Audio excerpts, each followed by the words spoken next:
I've always been drawn to the wild, to fire lines, forests, mountains, and long roads that don't tell you where they end. I don't have the best educational background, but what I do have is a story. And that story wouldn't be possible without one woman, my mother. My name is Isaiah, and I'm proud to be here as the oldest son of a woman who quite literally made me who I am. This year, my mom turned 60. 60 years of grit, love, faith, and showing up no matter what. She isn't loud about it, but rather a quiet power in everything she does. You feel it just being around her. She's always had this way of carrying the world and somehow still have enough strength to carry us, her family. From the very beginning, my mom believed in me.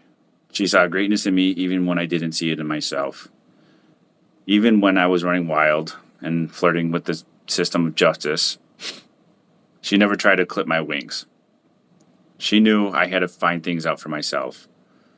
And whatever the consequence of my actions, I own my successes and my failures. I learned lessons, and sometimes I needed to relearn lessons, such as I would never be a career criminal. I couldn't get with anything because I just wasn't lucky. She didn't do it alone. My grandmother, her mother, was there too, and they made a hell of a team.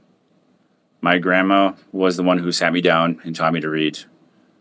When I was going through my adolescence, she told me, I can't teach you how to be a tough guy, but what I can show you is how to be a strong human being.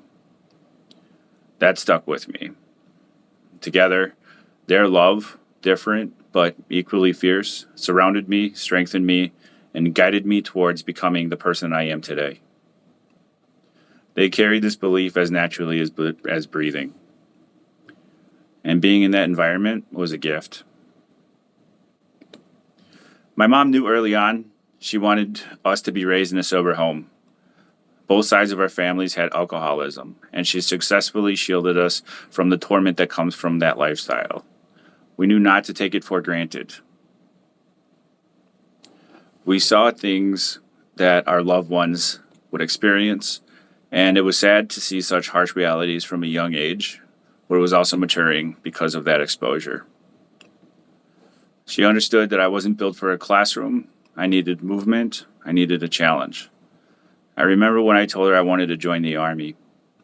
The year was 2004, and the Middle East conflict was heating up.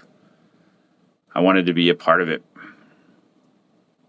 She shared with me her prayers and exercised her faith once again to give me encouragement. And that was her way.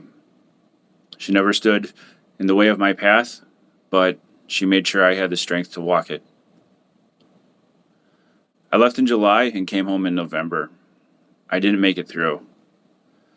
This was a hard pill for me to swallow because joining the military was everything I wanted it to be and more. A bunch of like-minded, motivated people that shared a common goal. It felt like I found my tribe. My mom is a woman of deep faith.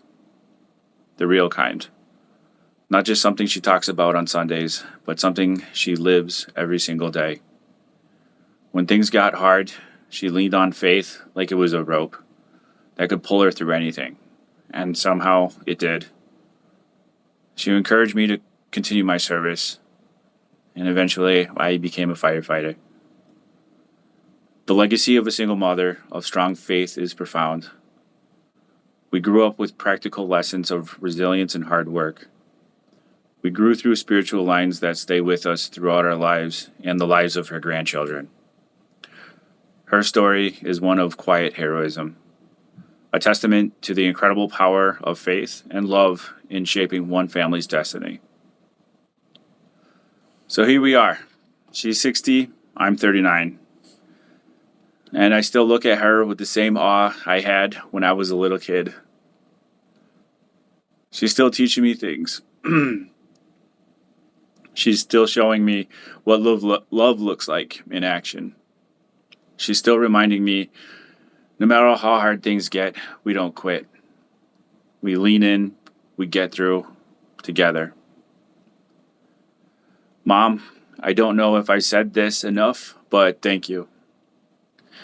Thank you for always believing in me, even when I couldn't do it in myself. Thank you for your sacrifices, for your faith, for your stubborn refusal to give up on any of us. And thank you for your love, even when I didn't make it easy. You are my first love, my first hero, and the woman who taught me what kind of man I want to be. I want you to know that every fire I fought, every mountain I've climbed, every choice I made, I carried you with me. Your voice, your values, your belief in me. I've done my best to make you proud because I've always known what it means to be your son. So here's to you, Mom, not just for turning 60, but for everything those years have meant. For every moment you stood strong, for every prayer you've whispered, for every time you told me I mattered. You are the heart of this family, and you always have been. I love you more than I know how to say. Happy 60th birthday, and thank you for everything.